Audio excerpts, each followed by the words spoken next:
Hello दोस्तों, यह CTET Hindi pedagogy का क्लास ये 4 है। तो आज हम लोग पढ़ते हैं। दोस्तों सभी लोग नोट्स बनाइएगा और क्वेश्चन को याद रखिएगा और क्वेश्चन दोस्तों के साथ शेयर कीजिएगा अगर अच्छा लगेगा तो पढ़ते हैं। नोम चोम्स्की समर्थन करते हैं कि नोम चोम्स्की भाषा अर्जन का सिद्धांत दिए थे। तो पढ़ते हैं 4 ऑप्शन, इसमें जो ऑप्शन सबसे बेस्ट लगेगा वही हम ऑप्शन टिक करेंगे। बच्चे द्रुत गति से भाषा अर्जित करते हैं। द्रुत गति का अर्थ होता है कि थोड़ा स्पीड में, मान ली गाड़ी का चाल है उसको स्पीड बढ़ा देना। आप लोग गाना सुनते होंगे द्रुत गति, तो द्रुत गाना अंतिम में देखिएगा सभी ताल बात जितना होता है स्पीड में बजाने लगता है। जब गाना ख़त्म होने लगते हैं तो ये ऑप्शन सही नहीं होगा। सभी संस्कृति में भाषा अधिगम का प्रति स्वरूप अधिकांशतः एक जैसा होता है। नेक्स्ट देखते हैं। भाषा का वास्तविक विकास अधिकांश बच्चों में समान आयु के आसपास होता है। भाषा केवल सीखी जाती है या अर्जित नहीं की जाती है, गलत हो जाएंगे। तो दोस्तों इसका राइट आंसर 3 नंबर सही हो जाएंगे। भाषा का वास्तविक विकास अधिकांश बच्चों में समान आयु के आसपास होता है। इसका राइट आंसर 3 नंबर सही हो जाएंगे। नेक्स्ट है, बच्चे के मस्तिष्क में विशेष भाषा अधिगम यंत्र जन्म से ही होता है, यह किसने कहा है? तो नोम चोम्स्की। B.F. स्किनर कहते हैं बच्चा नकल करके भाषा सीखते हैं, रट कर भाषा सीखते हैं। जीन पियाजे ये कहते हैं कि बच्चे सबसे पहले विचार करना सीखते हैं उसके बाद भाषा सीखते हैं। और वाइगोस्की ये कहते हैं बच्चा सबसे पहले भाषा सीखते हैं उसके बाद विचार करना सीखते हैं। तो इसका राइट आंसर 1 नंबर सही हो जाएंगे। नेक्स्ट है, नोम चोम्स्की ने प्रतिपादित किया है कि मनुष्य के पास हैं जिसके रहते बच्चों में भाषा अर्जित करते और प्रयोग करते हैं। भाषा अर्जित करते और रहते हैं। इसका दोस्तों इसका राइट आंसर भाषा अर्जन उपकरण है, सार्वभौमिक व्याकरण है, बोधगम्य निवेश है, संप्रेषणात्मक दक्षता है। इसका राइट आंसर 1 नंबर सही हो जाएंगे। भाषा अर्जित करते हैं और प्रयोग करते हैं। इसका राइट आंसर 1 नंबर सही हो जाएंगे। नेक्स्ट है, नोम चोम्स्की के अनुसार भाषा के अर्जन का आधार क्या है? तो नोम चोम्स्की के अनुसार भाषा अर्जन करने की क्षमता जन्मजात होती है। इसका राइट आंसर 4 नंबर सही हो जाएंगे। बाय नहीं होगा, भौतिक अनुक्रिया नहीं होंगे, इंद्रियों से प्राप्त अनुभव नहीं होंगे। इसका राइट आंसर 4 नंबर सही हो जाएंगे। नोम चोम्स्की के अनुसार भाषा सीखने की क्षमता जन्मजात होती है और बच्चे के दिमाग में एक यंत्र होता है, डिवाइस होता है जिसको LED कहते हैं, उसी को सार्वभौमिक व्याकरण कहते हैं, यूनिवर्सल ग्रामर भी कहते हैं। भाषा सीखने की क्षमता जन्मजात होती है। इसका राइट आंसर 4 नंबर सही हो जाएंगे। नेक्स्ट है, वह कौन सा भाषा विकार है जिसमें व्यक्ति उचित तरीके और उचित क्रम से शब्द नहीं रख पाता है? यह भाषा बोलने और समझने के तरीके को प्रभावित करता है। देखिए बच्चे इसमें है ना भाषा का प्रयोग नहीं कर पाते हैं, बच्चे बोल नहीं पाते हैं, भाषा संबंधित विकार है, तो इसमें डिस्फेजिया इसका राइट आंसर हो जाएंगे। तो दोस्तों 1 मिनट समझ लीजिए। जैसे मान लीजिए कोई डीजे है, डीजे में 2 तार होता है। अगर 2 तार अगर आपस में सड़ जाते हैं, जुड़ जाते हैं दोनों फेज आपस में, दोनों फेज, तो डीजे का आवाज़ गड़बड़ा जाता है। ठीक उसी प्रकार मानव में भी है, डिस्फेजिया एक विकार है जो हो जाने से मानव सही से भाषा प्रयोग नहीं कर पाते हैं, बोल नहीं पाते हैं।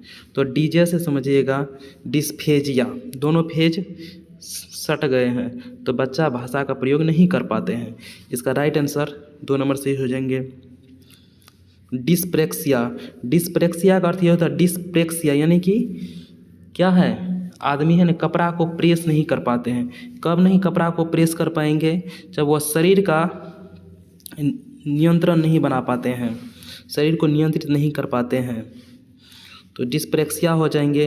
डिस्थीमिया, डिस्थीमिया ये तनाव से संबंधित विकार है, क्योंकि जब तनाव रहेगा तो 6 गो थीम जो है वह थीम के बारे में नहीं बता पाएंगे। नेक्स्ट है डिसकैलकुलिया। डिसकैलकुलिया दोस्तों कैलकुलेटर से संबंधित है। हम लोग कैलकुलेटर पे क्या करते हैं, जोड़ घटाव गुना भागा करते हैं ना, तो डिसकैलकुलिया गणित से संबंधित विकार है। डिस्थीमिया जो है तनाव से संबंधित विकार है, क्योंकि तनाव जब गुस्सा में आइएगा तो सब कुछ भूल जाइएगा।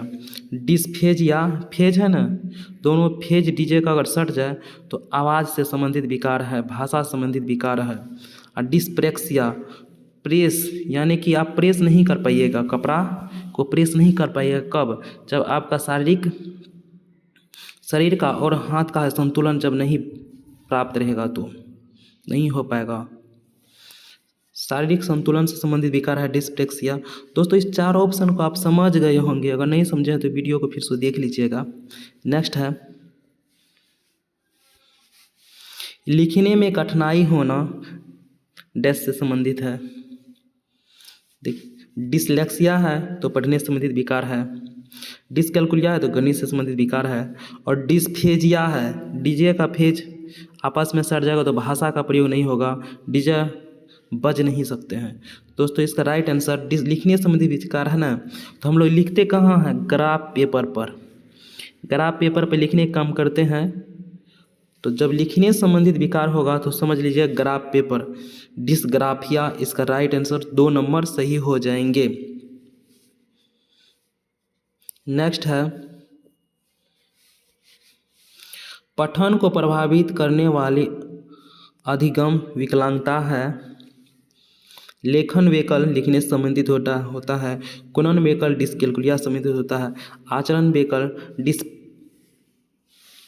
होता है, प्रेस नहीं कर पाते हैं। आचरण से संबंधित विकार जो है, जिसके पास आचरण वैकल्य है ना, वो गेंद को कैच नहीं कर पाएंगे, क्योंकि उसका शरीर और हाथ का नियंत्रण नहीं हो कर पाएंगे।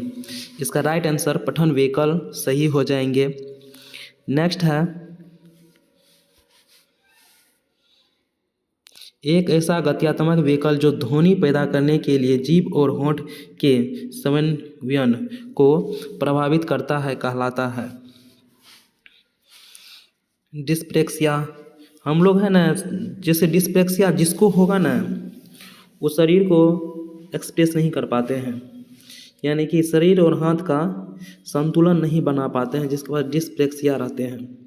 यानी वो कपड़ा प्रेस नहीं कर पाएंगे, काम काज नहीं कर पाते हैं, हाथ कांपते रहते हैं उनका। डिस्फेजिया भाषा संबंधित विकार है, वहीं भाषा और ध्वनि। डिस्थीमिया तनाव संबंधित विकार है, डिस्कैलकुलिया गणित से संबंधित विकार है। इन चारों को जानिएगा, उसके बाद सही ऑप्शन ढूंढिएगा, तो इसका राइट आंसर 2 नंबर सही हो जाएंगे। नेक्स्ट है कक्षा 2 के विद्यार्थी रविकांत को लेखन के समय शब्द और वर्ण लिखने में कठिनाई आती है। उसकी लिखावट स्पष्ट और सुसंगत नहीं है, इसे किस रूप में जाना जाएगा? डिसलेक्सिया पढ़ने से संबंधित विकार है, डिसकैलकुलिया गणित से संबंधित विकार है, डिस्फेजिया भाषा से संबंधित विकार है। तो हम लोग जानेंगे डिसग्राफिया, ग्राफ पेपर पर लिखने का काम करते हैं ना, तो इसका राइट आंसर 1 नंबर सही हो जाएंगे दोस्तों। नेक्स्ट है सीखने की वह अक्षमता जो हमारे पढ़ने, निर्वचन करने और अक्षरों, शब्दों और संकेतों को समझने की योग्यता को प्रभावित करता है। अक्षरों और संकेतों को समझने को प्रभावित करता है, पढ़ने। तो दोस्तों इसका राइट आंसर डिस्प्रेक्सिया। हम लोग शरीर और हाथ का संतुलन जब नहीं बना पाएंगे, यानी कि कपड़ा हम लोग प्रेस नहीं कर पाएंगे, प्रेक्सिया, तो ये ऑप्शन गलत हो जाएंगे। डिस्फेजिया भाषा संबंधित, ये भी गलत हो जाएंगे। डिसकैलकुलिया जब जोड़ घटाव गुना भागा में समस्या होगा, गणित में समस्या होगा, तो हम लोग समझ जाएंगे मेरे पास क्या है, डिसकैलकुलिया है। यहाँ पर अक्षर पढ़ने से संबंधित है ना, तो डिसलेक्सिया इसका राइट आंसर सही हो जाएंगे, ये सब नहीं है। तो दोस्तों हम जो पढ़ाते हैं ना, तो मुझे लगता है आप लोग समझ जाते होंगे। दोस्तों वीडियो है ख़त्म, लाइक करें, सब्सक्राइब करें और शेयर करें।